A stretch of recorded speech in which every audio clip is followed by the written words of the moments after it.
Welcome back. All right, so 7:30 starts equal shootout. Right, yeah. Doesn't matter who's apparently Canucks. Sure, shootout. All right, so we had 6 games tonight in the NHL. Kind of busy for a Monday. At any rate, we'll start things off talking about Edmonton and the Buffalo Sabres. You know who won tonight? The Islanders. The Islanders and the Penguins. Real big winners out of tonight, and on some level, Florida as well. So it's Skinner versus Anderson in this one. Hinostroza is denied early. The Sabres got off to a good start. They were leading in shots 3-1, 2 minutes in. There's a press by the Sabres at 3 minutes. McLeod has a shot that's blocked. The Sabres clear it out. Near misses by Skinner and Thompson during a press. Just wide open net. They couldn't hit it. Kulak then has a shot that's held. The Oilers press at 6.5 minutes. Ryan's shot is held. And then McDavid on a wraparound as the Oilers press scores from McLeod and Ceci at 7:21. Sabres look to respond. Draisaitl's denied in close. The Sabres get a power play, and they score on it. It's Skinner from Thompson at 9:45. And he wired that one after Thompson had hit a post. Yamamoto to Draisaitl near miss. The Oilers press with 7.5 minutes left. They draw themselves a power play. That would be their only power play of the game as well. Bouchard has a shot that's held. That power play's killed off. The Sabres press with 3.5 minutes left. There's a near miss for Desharnais from the slot. Hyman fires one wide on a 3-on-2, but after the first period, despite tons of shots, the score is 1-1. Second period, shots are one apiece at 3 minutes. A bit of a quieter period here. Skinner has a chance that's held by Skinner, so there was some of that going on. Oilers score, but it's offside, so that comes off the board. Power play then for Buffalo. Skinner holds on to a Dahlin shot. That power play is killed off. The shots are 9-2 for Buffalo with 9 minutes left. Olofsson has a one-timer that's held. The Oilers are stuck on 2 shots for a while. Fogel's denied, though. Anderson holds. The Sabres are pressed with 4 minutes left. But then with 1:15 left, the Oilers get the lead back. It's Ryan from Shore and Nurse at 18:45. So it's 2-1 for the Oilers after 2. Third period, there's an early press by the Oilers. However, the Sabres would tie it up on a rush. It's Cousins from Bryson and Middlestad at 41 seconds. So that one's buried. The Oilers press to respond, and eventually they do. McDavid gives them the lead back from Fogel and Ekholm at 3:23. He wires that one on a rush. So rush opportunities prominent in this game because you've got 2 of the better offensive teams in the league. Skinner's denied on a face-off win opportunity. Draisaitl then fires one wide from the slot. Hyman with a near miss on a 2-on-1. Middlestad's robbed. The Oilers clear it out. The Oilers press with 2.5 minutes left, which prevents the goalie from getting out, right? Goalie pull and then a post for Dahlin with 30.9 seconds left. The Oilers ice it. They do hold on and win, though. They win this one 3-2. They go to 35-22-8 with the win. Buffalo, costly loss, 32-26-4 with the loss. Your shots 20-15 for the Oilers in the first, 13-6 Buffalo in the second, 11 apiece in the third. Final shots 39-37 for Buffalo. Power plays, Edmonton 0 for 1, Buffalo 1 for 2. The hits 24-18 for Edmonton. Skinner saves 37 out of 39. Anderson was very good, saved 34 out of 37.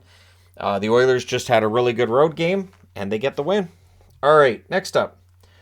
San Jose in against the Winnipeg Jets. So the Jets, coming off that big win, they could not maintain the momentum tonight. So it's Reimer versus Riddick. The early jump was for the Jets. Carlson then has a chance that's saved on a turnover. DeMello has a shot that's blocker to side. The shots on net are 4-1 Winnipeg at 3.5 minutes. We get 2 minutes of 4-on-4. Nemesnikov has a shot that's saved. The rebound's held. Jets are controlling during the 4-on-4, but Reimer really solid in this one tonight. Sharks press, and then Stenlund with a rush the other way. Barbashev has a rush chance that's saved. And then at 14-13, on a failed cover by Riddick. Riddick should have had that puck. Lawrence buries it. Lindblom and LeBanc with the assist. So triple L combination there. Power play follows for the Jets. Nino's denied a sure goal, and that power play's killed off. Sharks shooting from all over. Riddick seemed pretty shaky at this point. With 1:53 left, the Jets get a power play, so that rolls over into the second period. It's only 7 seconds. The kill's finished off. Early power play for the Sharks would follow. Hurdle can't bury one in close. There's a shorthanded rush chance for Appleton that's saved. Barron's denied shorthanded. Reimer holds. That power play is killed off. Mercifully for San Jose, it ends.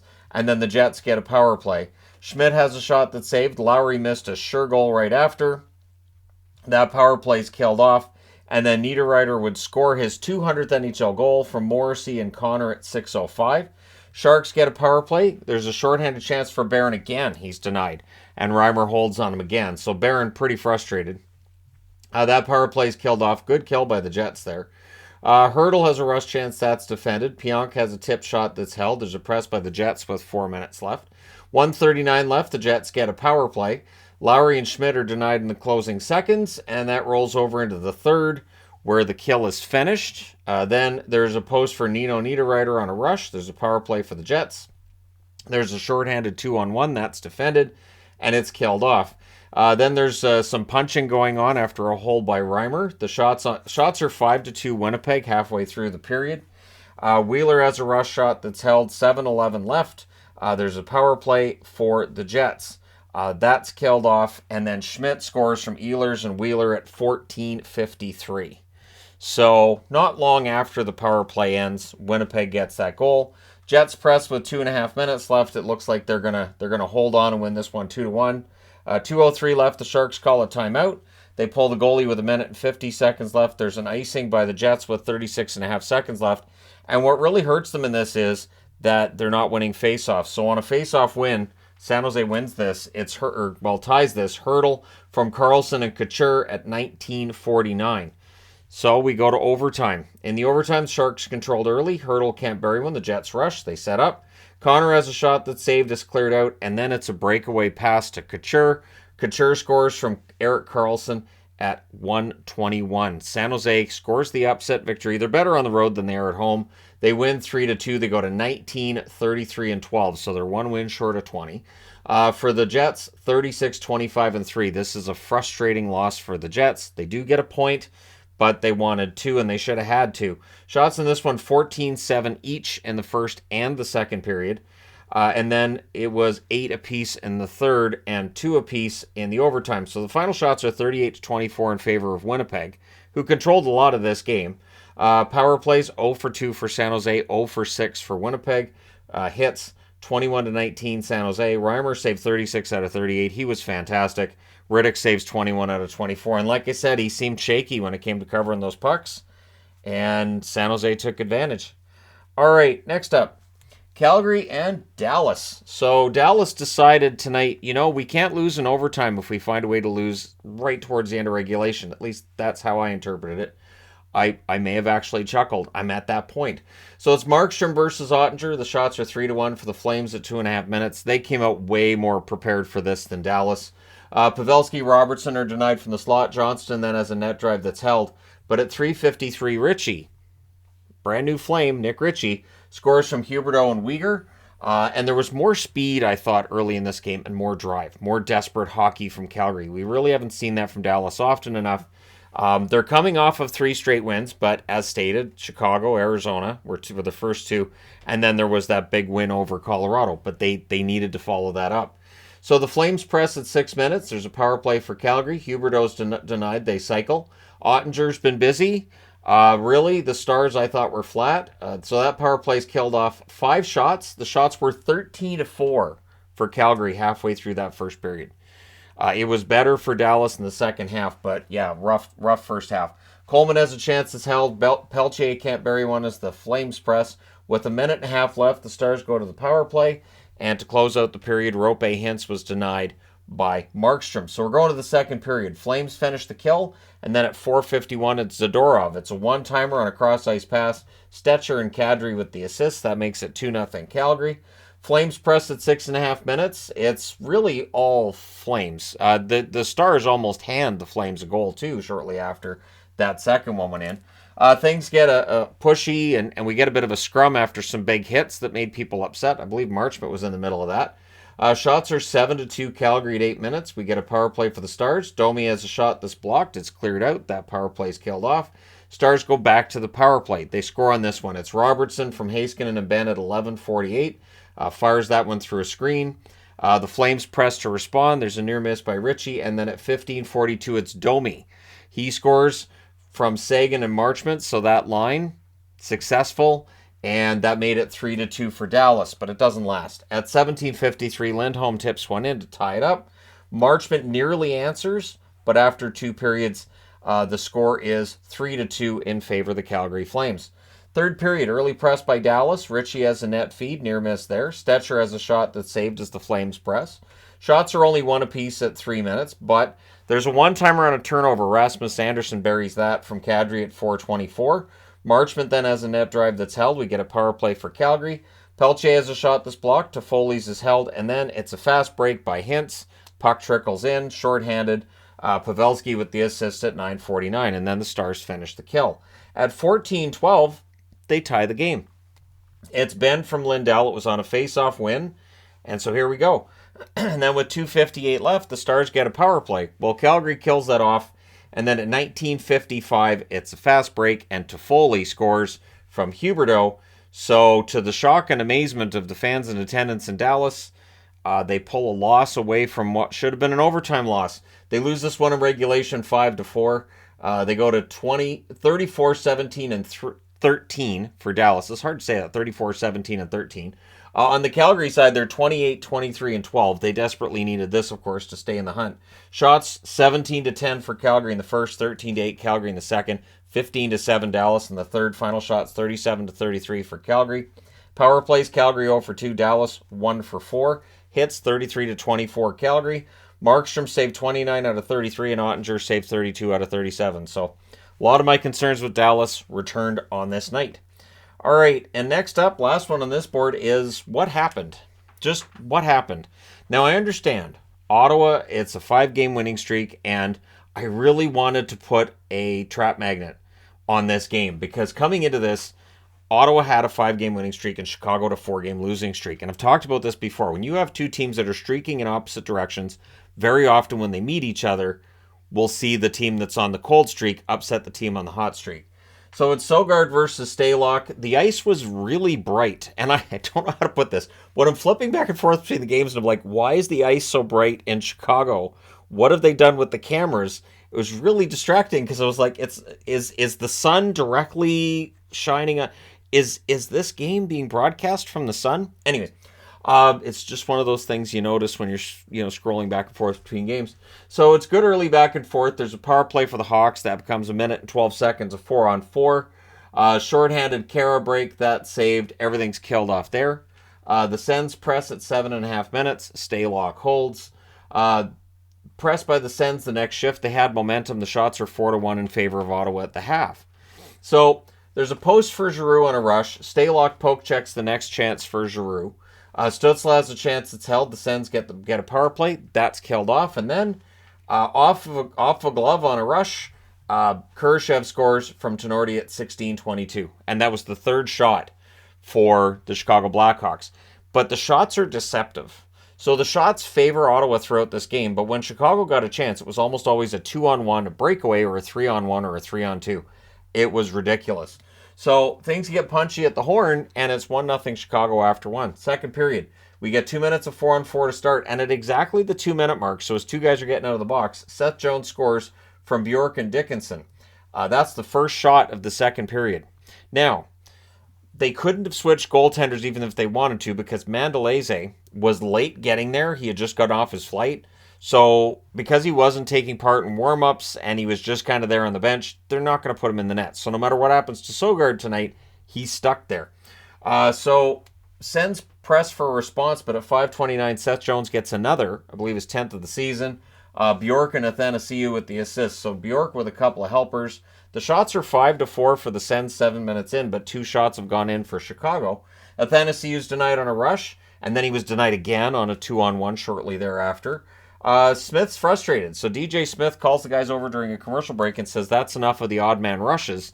And after that break, there were at least 3 odd man rushes for Chicago over the next minute and a half. So he had every right to be frustrated. Dickinson then widens the lead for Chicago from Bjork and Entwistle at 10:31. So that's 3 assists for Bjork.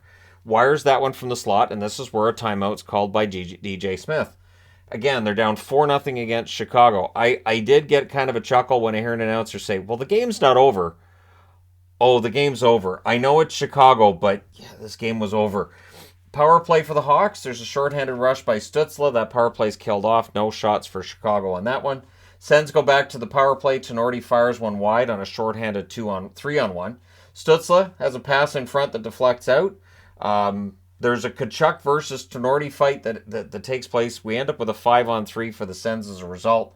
Chychrun blocks out as it becomes a 5-on-4. And it's all killed off. And then the Hawks rush the other way. So We go to the third period with a score of 4-0. And really, for the Sens, the fact that 5-on-3 they came out with nothing really stood out. Third period, Hamonic has a shot that's saved as the Sens press, but then Reichel from Athanasiou at 3:18. It's that kind of night for Ottawa. Every time Chicago gets a chance, it goes in the net. We get a power play for the Hawks. That's killed off. The shots are 5-3 Ottawa at 7.5 minutes, but again, the shots they're allowing are higher quality than the ones they're getting. Power play number 4 for the Hawks. That's killed off, and again, the quality of chance is higher for Chicago in this. Tkachuk fires one wide on a rush, and then he snapped. Brady Tkachuk just snaps. It looked like he wanted to fight with Stalock. He wanted to fight the whole Chicago bench. Eventually, the ref's like, all right, that's enough. You're out of here. And he threw some guys out because this game got really chippy late in it, which is odd because Chicago's nowhere near a playoff hunt, and this really isn't a rivalry on any level. The Hawks get a power play out of that, and that's killed off. But in the end, they win 5-0. They go to 22, 36, and 5. There's the great magnet for Tony the Tiger because Stalock was great. 32, 27, and 4 record now for Ottawa. There's the no mercy magnet because Chicago showed none to Ottawa. The shots in this one, 12-3 Ottawa in the first, 15-11 Ottawa in the second, 8-7 Ottawa in the third. Final shots, 35-21 for Ottawa. They don't tell the story. Power plays, 0-4 for Ottawa. Chicago 0-5. The hits, 32-20 for Ottawa. Sogard saved 16 out of 21. Stalock saved all 35 shots for his 11th career shutout. For Ottawa now, they go to Seattle, Vancouver, Calgary, and Edmonton. So this road trip, they need to salvage this road trip because, like I said, tonight's winners, Ottawa and Pittsburgh, or Islanders and Pittsburgh, because Ottawa, Buffalo, they lost their games and their chance to catch up. And now we'll see how the Capitals did on the next board. All right, so next up is, with Nashville and Vancouver, can we just start with the shootout? Like, this is their third game, and every time it goes to a shootout, and we're supposed to act surprised. So, Saros versus Seelovs in this one, I'll say it again. I think Artur Seelovs has shown he's ready to be a goaltender in the National Hockey League. I absolutely think he is. And I have more faith in this being sustainable than I did necessarily with Spencer Martin. Martin, great guy, who really was quite good for the Canucks last year, but Seelovs just, there's something there. So Jankowski has a tip shot that's held. The shots on net are 1 apiece at 3 minutes, and then Pettersson gets his 300th point. He's the second fastest Canuck to 300 points. Kuzmenko and Beauvillier with the assists at 428. Poston in from the faceoff circle too. So really nice one there. But the lead doesn't last. Sissons ties it at Poston and rebounds buried at 4:55. So Smith and Lauzon with the assist there. It's 1-1. Preds go to the power play. That's killed off. That would be their only power play of the night. Canucks press at the half. Eventually, during that press, they score. It's Podkolzin from Burrows and Wolanin at 10:56. Again, please give Wolanin a job. So that one's tipped in and makes it 2-1. Evangelista is then denied in close with 1:56 left. The Canucks get a power play, and so we have 4 seconds roll over to the second. Easy enough to kill that off. That doesn't work. Canucks press at 3.5 minutes into the second period. Trenton has a turnover chance that's held. There's a press by Nashville. They're kept to the outside. There's some punching after a hold by Saros. Shots are 6-3 Nashville, 7 minutes into this. Duchesne has a chance that's caught and held. Sissons had a net feed. That's picked off. Canucks press with 6.5 minutes left. Glass with a net feed. That's picked off. One thing that's notable with the Canucks defense now, they're doing a much better job of getting in the lanes and clearing things out. And while they didn't hold the lead in this one tonight, their defensive numbers are getting better. 8.6 seconds left. There's a power play for the Canucks, so that rolls over into the third. Kuzmenko fires one wide. They cycle. There's a post for Myers. That power play's killed off. 3 shots for the Canucks during that power play. Glass has a shot that's blocked and cleared. And then Joshua gets patient and buries a goal. Oman and Hughes with the assists at 5:43. So Hughes with another helper there. Preds pressure for an answer. Kuzmenko to Beauvillier near miss. And then at 8:31, Evangelista buries a rebound. And a nice goal too, and it's his first NHL goal. Sherwood and Lauzon with the assists. The shots are 7-4 Preds with 7.5 minutes left. There's a too many men on the ice call, so the Canucks get a power play. Besser's stick decides not to score a goal and kills itself instead. So that's cleared out. It's killed off 2 shots.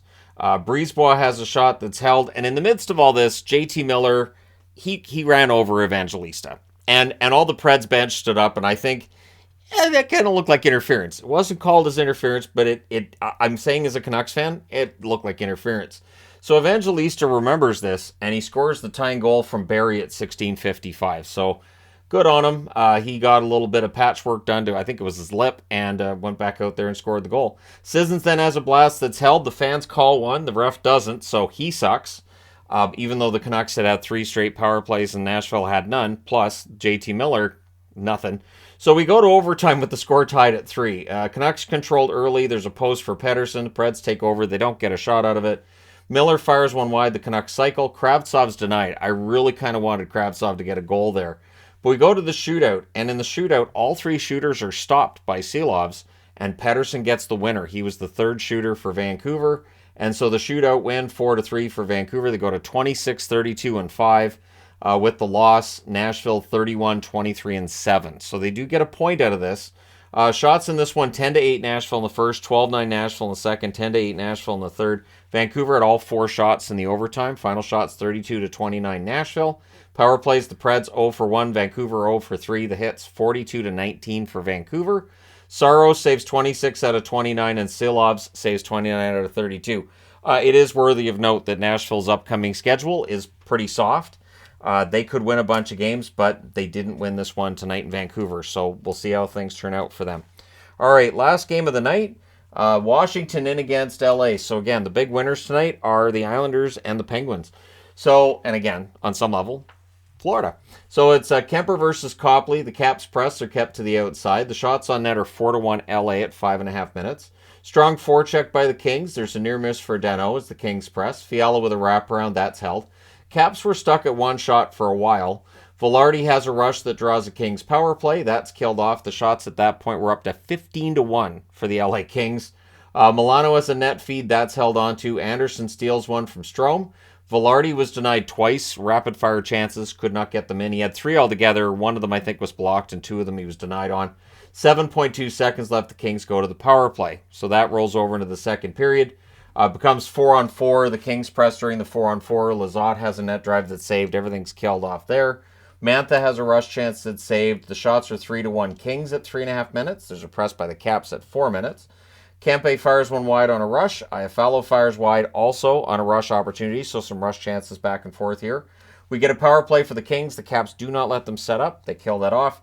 And then Sandin, I believe this is his first with the Caps, scores from Milano and Strome at 11:39. That trickled 5-hole. That's not one you want to see, but again, it's nice to see Sandin getting a chance with the Caps and showing he's pretty good.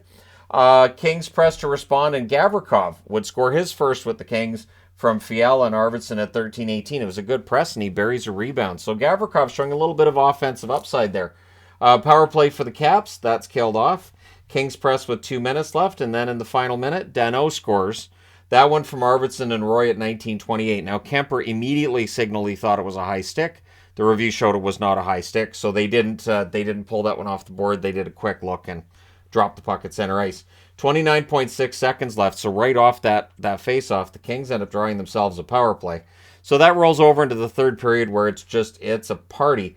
Kempe fires one wide. It becomes a 4-on-4 for 47 seconds, and then it becomes a 4-on-3 for the Capitals.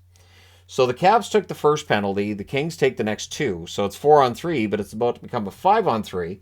Kuznetsov, I should say, has a chance that's held. And then during the 5-on-3, Ovechkin gets number 816. He's 78 behind the great one. Sandin and Backstrom with the assists at 2:31. And then the Kings kill the 5-on-4. And then Anderson, it's a one-timer from in close at 7:52. Mikey Anderson pinching there at the right time. Byfield and Kempe with the assists. Kings then get a power play. There's a shorthanded Kuznetsov chance. That's denied. And then we get a minute and 18 seconds of 4-on-4. Everything's killed off there. Goalie pull takes place with 2:05 left. And Kuznetsov did his best to sell a high stick by Byfield. Byfield just looked dumbfounded. The replay showed that the stick might have contacted Kuznetsov, but he really grabbed his face like he'd had it ripped off. Like it was... So even if they'd given the high stick, you have to give embellishment. So the officials talk about it, and no penalty came out of it. So Kuznetsov tried his best. Really, seriously. It was one of the best sell jobs I've seen in a while. But At any rate, the goaltender gets pulled. Kempe hits the empty net with less than 2 seconds left, so it's at 1958. The Kings win this one 4-2, and with the win, they go to 37-20-8. The Capitals 31-28-6 with the loss. Shots in this one, 19-3 LA in the first. Yeah. 11-10 LA in the second, and 11-9 LA in the third. Final shots 41-22 for the Kings. Power plays 1 for 5 for Washington, 0 for 5 for LA. Hits 26-20 in favor of the Kings. Kemper saved 37 out of 40, and Copley saved 20 out of 22. So, entertaining game, but in the end, the Kings get the 2 points. They stay hot. I think this is their 5th win in a row at home. They're doing quite well, and the Kings right now are neck and neck with the Vegas Golden Knights for first in that division. We'll see who gets it, of course. Edmonton and Seattle are still in the hunt, too, so we'll see what happens. All right, let me know your thoughts in the comments section below, as always. I'm aware that I talked about it being April in a video earlier today during the news video. I will say this. That was my 4th take. I know I said March every other take. That's what happens when you get into a 4th take. You just kind of start to forget what month it is, especially when your first 3 takes are ruined by pets. Rabbits and cats. Are you listening? You're not listening. All right. Thank you guys so much for all your support. Don't forget to hit like and subscribe if you're browsing your way through. You just happened upon this video. And hey, thank you guys so much for all your support. I will talk to you again soon.